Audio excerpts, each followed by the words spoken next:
So how are you guys? Holding up okay?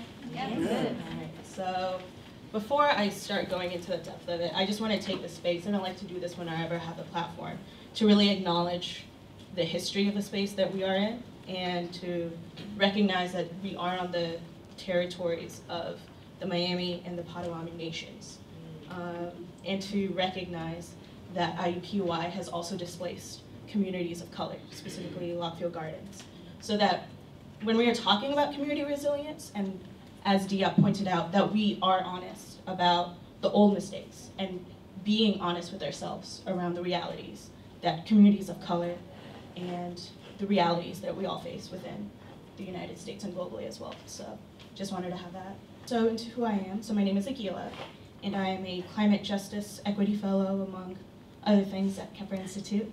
I work right now within this space of climate justice with the Climate Justice Alliance as a steering committee member and establishing a youth collective within the larger climate justice movement and within the organization, as well as working on public engagement with the Thrive Indianapolis sustainability and resilience plan that the city is ambitiously taking on. Really, the plan around climate resilience is driven through the perspective of equity and trying to really do it from the ground up. And to just put it out there, we cannot have climate resilience without community resilience. And how do we create and foster community resilience? A lot of our panelists have already touched on that, but I think I just wanted to highlight that, self-determination and agency is very important.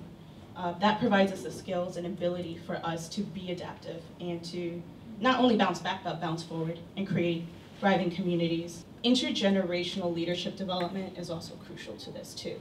So if we're gonna talk about old mistakes and try to move forward, we need to know what they are and to have honest conversations with our elders in our community as a young person, and for elders as well to hear what is happening now too, and just to continue this relationship building.